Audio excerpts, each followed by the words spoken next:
Sejam todos bem-vindos ao canal Escola Dominical Brasil. Meu nome é Vanderlei Claudiano e hoje eu vou mandar um forte abraço aí para Linda Mares. Ela acompanha o canal desde o começo ali, né? Há 3 anos atrás, sempre ela tá enviando mensagem, acompanhando o canal. E ontem, né, ela mandou uma mensagem dizendo até amanhã. É muito importante, eu gosto bastante dessa palavra. Se você não tem alguma coisa para colocar aí, para escrever aí nos comentários, escreva até amanhã, porque isso é um compromisso de que amanhã nós estaremos juntos aqui novamente estudando as Escrituras. Muito obrigado, Linda Mari, e muito obrigado a todos vocês que colocam aí no final da mensagem, né? Até amanhã, isso é muito importante. Eu estou convidando vocês também para o estudo do Vem Segue-me de segunda a sábado, tá bom? Tem um grupo no WhatsApp, e nesse grupo é colocado um link no Zoom. Então a aula é ao vivo, tá bom? A gente faz um estudo junto ali, na verdade, e é 5h20 da manhã e vai até às 6 da manhã. Muitas pessoas não puderam participar por conta do horário, tá bom? Tem gente que sai cedo aí para trabalhar. E agora, adivinha só, tem dois horários. Tem às 5h20 da manhã, que vai até às 6 da manhã, e também tem 9 horas da noite e vai até às 9h40. Portanto, se você não podia fazer o estudo com a gente de manhã e quiser fazer à tarde, tá bom? Então tem o horário da tarde aí, 9 horas da noite, ou seja, 21 horas, tá bom?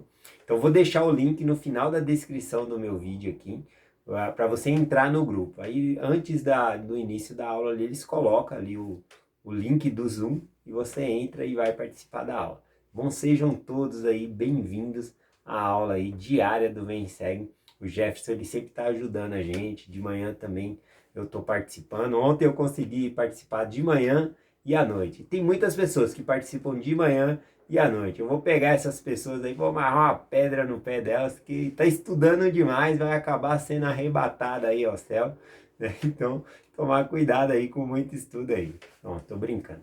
Bom, vamos aí para o estudo do Vem Segue de hoje. A mensagem eu acho que vai ficar um pouquinho grande, então eu vou avisar quando eu estiver numa parte de uma conclusão da mensagem, tá bom? Porque tem duas coisas que eu quero falar muito importante, porque eu estava falando ontem sobre o arco-íris, sobre o sinal, e eu quero continuar um pouquinho sobre esse assunto, sobre o sinal, tá bom? Então eu vou avisar quando eu for estar entrando na outra mensagem. Então se você quiser assistir metade, depois a outra metade, fica à vontade aí, tá bom? Eu aviso vocês aqui. Bom, ontem eu estava compartilhando sobre o arco-íris, e o propósito, né, de ter o arco-íris ali é para nós lembrarmos da aliança que Deus ele fez com Enoque e renovou ali com Noé também. Qual é essa aliança, né? Todo mundo sabe que é sobre enquanto o arco estivesse no céu ali, o Senhor também prometeu fazer um convênio que não destruiria mais toda a carne ali por meio de água, por meio do dilúvio. Então muita gente lembra. Mas também o símbolo do arco no céu, né, do arco-íris, também é um convênio que ele havia feito com Enoque de que a cidade de Enoque novamente voltaria à terra. E que a terra, ela também construiria uma nova Jerusalém, uma Sião. E a Sião do céu vai se encontrar com a Sião da terra. Então tudo isso está aí no sinal do arco-íris, tá bom? No convênio aí que o Senhor fez. Importante falar que isso é um sinal do convênio. O arco-íris não é um convênio, ele é um sinal para que nós possamos nos lembrar do convênio que Deus ele fez, tá bom? Existem outros sinais também que remetem ao convênio que Deus fez. Por exemplo, a circuncisão, né? Eu acho que semana que vem a gente já vai entrar nesse assunto aí de Abraão. Então, a circuncisão foi feito um convênio com Abraão, e foi o sinal deste convênio é a circuncisão. A circuncisão é tirar ali a pele do crepúsculo, né? Dos meninos ali. Então, tirando aquilo ali, aí isso era um sinal de que a pessoa estava dentro do convênio abraâmico, tá bom? A gente vai estudar um pouquinho mais para frente, vai dar uma intenção maior. Mas eu queria dizer que realmente a circuncisão não era o convênio, era o sinal. Assim como o arco-íris não é o convênio, ele é o sinal do convênio, tá bom? Até porque um convênio, ele tem que ter o entendimento das duas partes, né? Por exemplo, se você tem um convênio médico, né, ou você se compromete a pagar o convênio, e quando você precisa do convênio, eles vão te atender. Se você não cumpre sua parte, o convênio lá também não tem a obrigação de cumprir a deles, tá bom?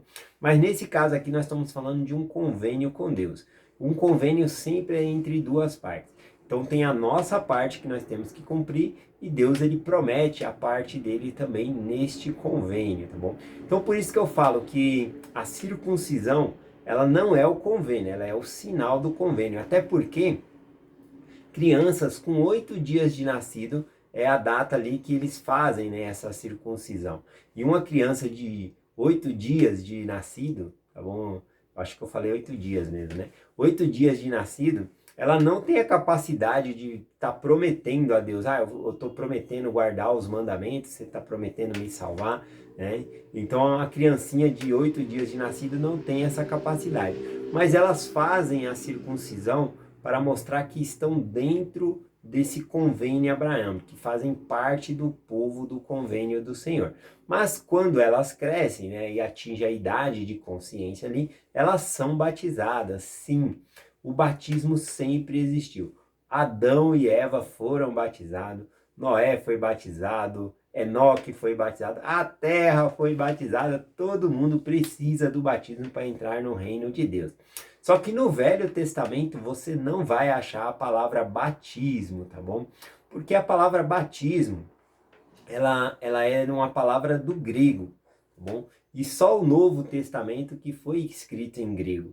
Então no Novo Testamento você vai achar a palavra batismo. A palavra batismo significa imersão, é mergulhar, né? Imergir nas águas, tá bom? Então esse é o sentido ali.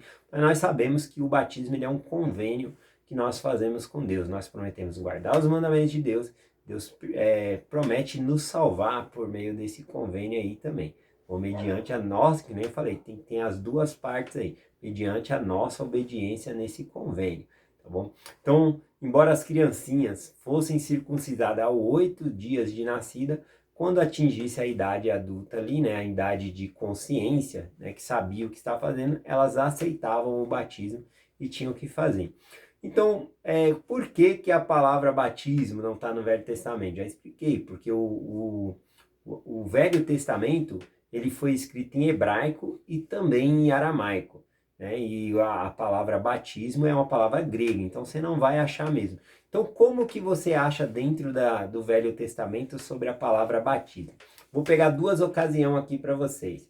Isaías capítulo 8, versículo 6 diz assim, ó: Portanto, este povo desprezou as águas de Siloé, que correm brandamente, né? Bom, aqui quando fala, né, que o povo desprezou as águas de Siloé, é porque era nas águas de Siloé que era feito o batismo, tá bom? Então fica bem, não somente as águas de Siloé, mas tem as águas de Judá também, que fica muito mais evidente. Então o batismo ele sempre foi feito, só não tinha esse nome, conforme eu falei, tá bom? Olha aqui em Isaías 48, versículo 1. Ouve isso, ó casa de Jacó, que sois chamados pelo nome de Israel, e saístes das águas de Judá, que jurais pelo nome do Senhor, e fazeis menção do Deus de Israel. Porém, não em verdade e nem em justiça. O que ele está falando aqui, né? Vocês foram chamados às águas de Judá, foram, não posso falar a palavra batizada, porque não tinha essa palavra antes, mas eles fizeram convênios na água de Judá, saíram das águas de Judá e juraram, mas conforme diz aqui, falsamente, né? Porque eles quebram esse convênio. Então sempre quando você ouvia aí no Velho Testamento que eles saíram das águas de Judá, saíram das águas de Siloé, era esse convênio que estava fazendo ali do batismo, tá bom? Então, vamos lá, continuar aqui falando sobre simbolismo rapidamente. Já falamos do arco-íris, da circuncisão, falamos, a outra parte que eu queria falar é sobre o nazireu. O nazireu também, ele fazia assim um convênio com o Senhor. E o sinal deste convênio é que não poderia cortar o cabelo, né? Isso lembra uma história aí para nós, né? Que é a história de Sansão. Então, Sansão, ele não ficou fraco porque ele cortou o cabelo, porque o cabelo era só o sinal deste convênio, né? Se você olhar lá em Números capítulo 6, Pode ler o capítulo 6 todos lá de Números. Moisés ele fala sobre o Nazireu, aquele que é entregue a Deus, né? Faz um voto a Deus ali. E aí tem várias coisas que ele não pode fazer, como beber bebida alcoólica, algumas carnes, não pode tocar em cadáver, várias regras ali por causa de se tornar um nazireu ali, tá bom? Uma pessoa consagrada a Deus. E o sinal desse convênio de ser nazireu é o corte do cabelo, ou seja, não pode cortar o cabelo, tá bom? E aí o que acontece lá com Sansão, né?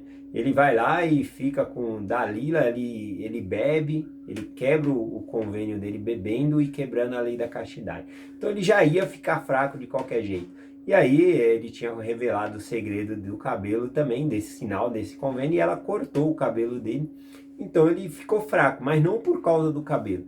Nós vamos ver no final da vida de Sansão, que ele ora ao Senhor e ele tá careca, sem os dois olhos ali, e a força dele volta, né? E ele destrói ali os filisteus, né? Ele acaba morrendo junto também, mas ele mata muitos filisteus ali, livrando, né, Israel ali daquele jugo que eles estavam passando ali. Bom, enfim, a força de Sansão não estava no cabelo. O cabelo era o sinal do convênio, tá bom? Que havia feito ali como nazireu. Então espero que fique um pouco clara essa parte do que é convênio, o que é um sinal, tá bom? Então só compartilhando aqui com vocês rapidinho. Bom, essa é a primeira parte que eu ia compartilhar com vocês. Se você quiser depois acompanhar o resto da mensagem, é a partir de agora que eu vou começar outra parte aqui, tá bom? Se você estiver correndo com pressa, tá bom? Então é isso. Mas depois é só voltar nesse minuto 11 aí que nós estamos compartilhando aqui, tá bom?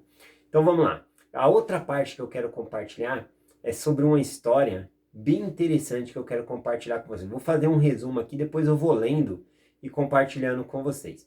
Bom, basicamente aqui na história que eu vou compartilhar com vocês, que é Gênesis capítulo 9, do versículo 20 ao versículo 27, até o versículo 27, isso. Então o que acontece aqui? Vou fazer um resumo da história, que é o seguinte.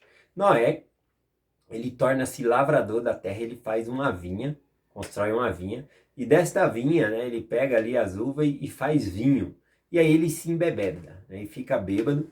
E aí o filho mais novo dele, Cão, ele vai e descobre, né, a nudez do filho do pai ali, e ele vai e conta para os seus irmãos ali fora da tenda, né, Jafé e Sem.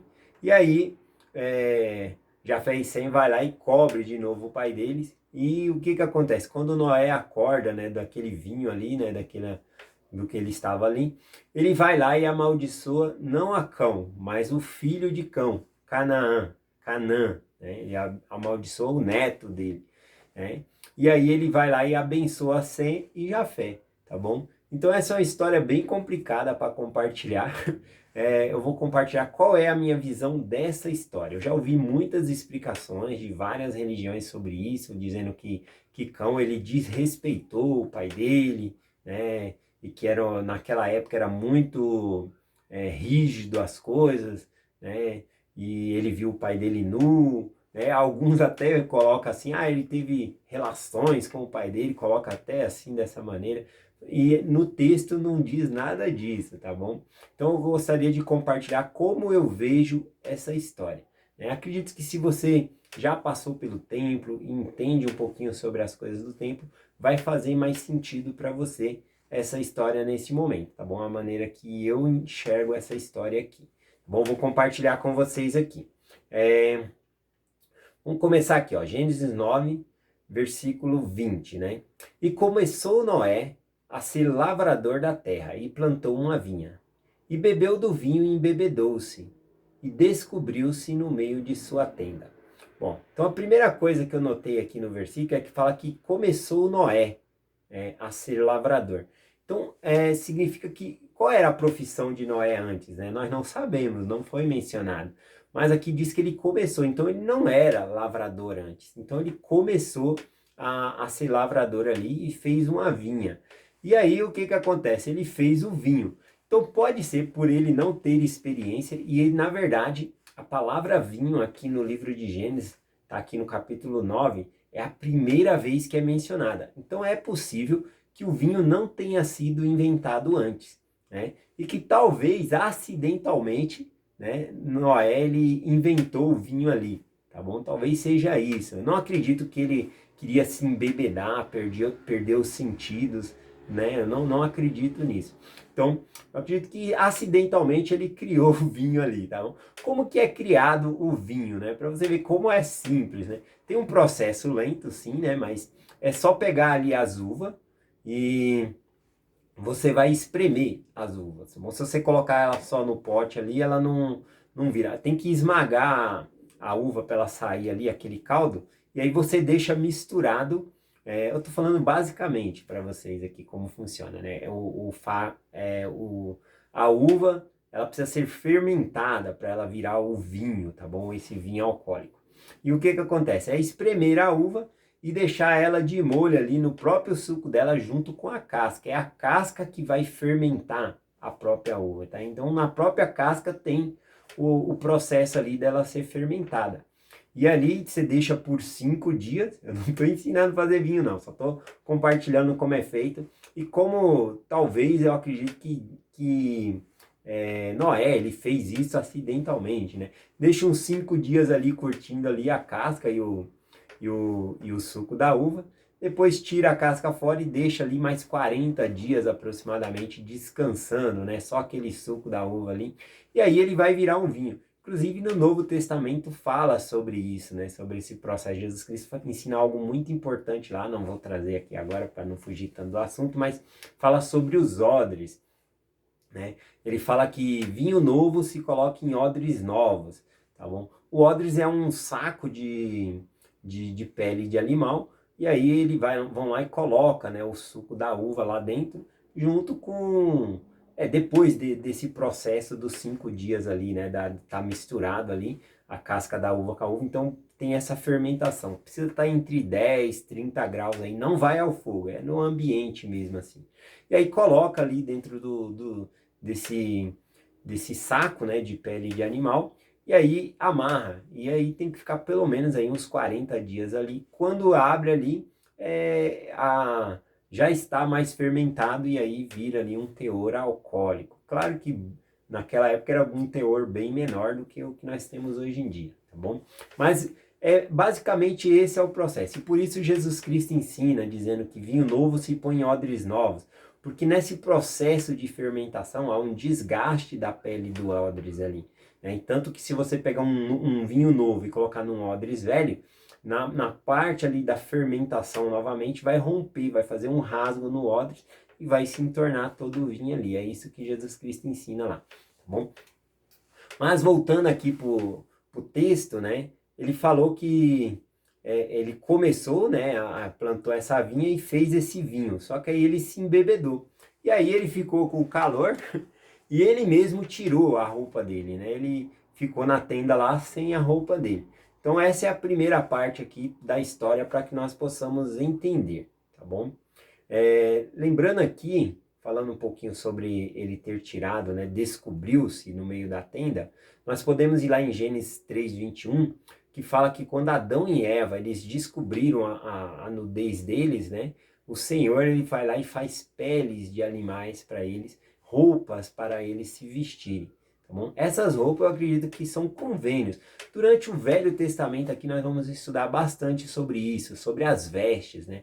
Fala que o povo de Israel lavou as suas vestes, né? Então, as vestes, elas são um sinal do convênio também que fazemos com Deus, tá bom?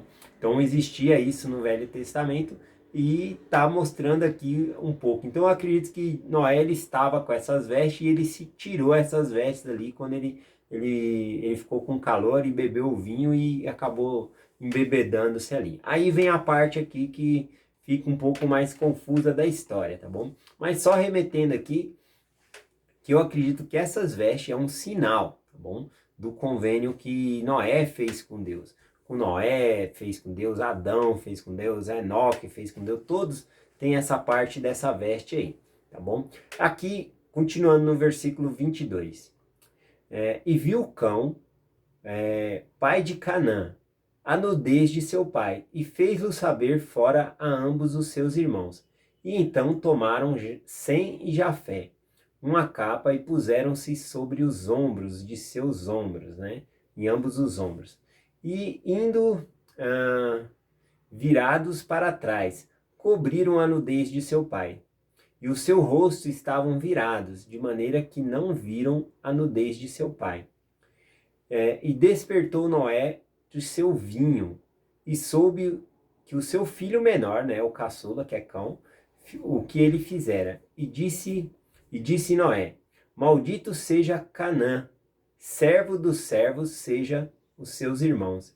Né? Então nós podemos ver aqui, a história fica um pouco confusa, porque Noé ele fica sabendo que Cão, né, seu filho mais novo, viu ele nu ali, né, a sua nudez.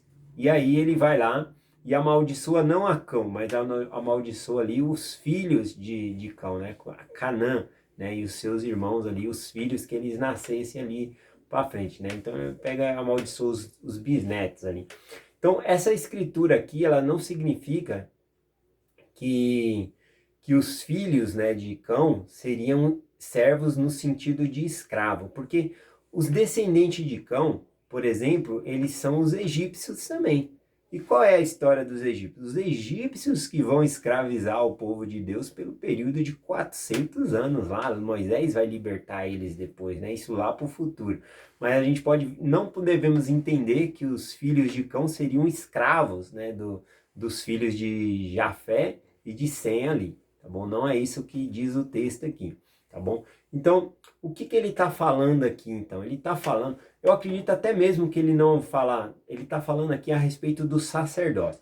Então, só para explicar um pouquinho melhor aqui, eu acredito que Cão, ele entrou na tenda e ele quis pegar as roupas do pai que simbolizava esse convênio que ele havia feito com Deus, né? Possivelmente ele poderia até achar que as roupas eram mágicas, até porque o pai dele havia profetizado que haveria um dilúvio, né? E esse dilúvio aconteceu, eles construíram a arca, então era certeza que Noé ele tinha uma aliança com Deus, que ele tinha um poder ali desconhecido, tá bom? Por causa que ele anunciou o dilúvio, estava certo de que ele era um profeta de Deus, né? E talvez Cão tivesse pensado que a roupa que ele usava dava algum certo poder para ele ali, alguma coisa assim, e ele pega e rouba, né, essa roupa, ele tenta roubar e faz conhecer a seus irmãos ali, né? Os irmãos deles não apoiam isso, vai lá e cobre, né, novamente a nudez do pai ali, né? Provavelmente eles pegam essa roupa e devolvem lá pro pai sem olhar, né? Porque era uma coisa muito sagrada. Então era uma coisa entre Noé e Deus, tá bom? Então, Cão ele desrespeitou isso. Então, quando Noé ele diz, né, que ele está amaldiçoando Canaã, que é os filhos de Cão, né, eu acredito que ele esteja falando a respeito do sacerdócio aqui. Porque, por exemplo, os 3 filhos dele possivelmente já tinham esse sacerdócio recebido de Noé. Então, como é que ele ia tirar o sacerdócio ali do filho dele? Né? Então, ele abençoou os descendentes. Talvez eu até poderia dizer com as minhas palavras assim, você quis roubar o sacerdócio, que quis pegar as roupas do convênio? Então, a partir de agora, os teus descendentes não terão o sacerdócio. É isso que significa, o que eu acredito que significa. E olha só, né? Ele realmente, Cão e Canaã e os outros, eles eram obcecados por esse sacerdócio. Se nós estudarmos aí a história dos egípcios, eles tinham sacerdotes, né? A cultura deles é voltada ali como se eles tivessem um certo poder no sacerdócio. Claro que não é o sacerdócio, mas eles imitavam que tinham, né? Por exemplo, lá quando Moisés ele joga o cajado e vira ali uma serpente, né? Tem 2 sacerdotes de Faraó, eles fazem também, eles jogam o cajado ali e vira serpente também, tá bom? Então eles têm sacerdote entre eles e ficam imitando, né, o sacerdócio de Deus, tá bom? Claro que nós sabemos que eles fazem esses milagres aí por meio do poder do inimigo, mas o poder de Deus é maior. Não podemos dizer que a serpente de Moisés engole as outras 2 serpentes ali que havia sido feita pelos sacerdotes ali de Faraó, tá bom? Então, o poder de Deus sempre é maior. Então, eu acredito que é isso que está acontecendo aqui. Quando ele fala que Canaã, né, os seus netos, não teriam sacerdócio, eu acredito que é até mesmo uma forma de proteger algumas pessoas, porque o sacerdócio, ele serve tanto para salvar vidas, né? No sentido de fazer as ordenanças e salvar a vida, mas também serve para condenar, porque se uma pessoa tem o sacerdócio e não honra o sacerdócio que tem, a pessoa acaba sendo amaldiçoada, tá bom? Então serve ali como maldição, né? O mesmo nós podemos dizer, por exemplo, do batismo, tá bom? A pessoa faz convênio com Deus, então ela assumiu esse compromisso. Quando ela peca, se torna mais séria do que alguém que não faz esse convênio. Agora imagine uma pessoa que entrou no templo e fez os convênios com Deus. Se torna mais séria ainda do que do batismo, né? Deu para entender o nível das coisas? Pedro ele ensina um pouco sobre isso aqui. Eu vou compartilhar com vocês aqui, ó.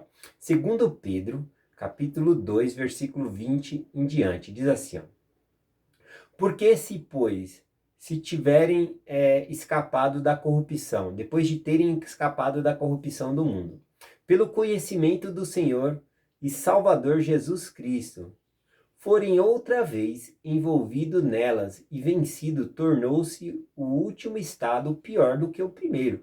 Ele fala, ó, se você conheceu a Jesus, você saiu daquela vida de corrupção, né?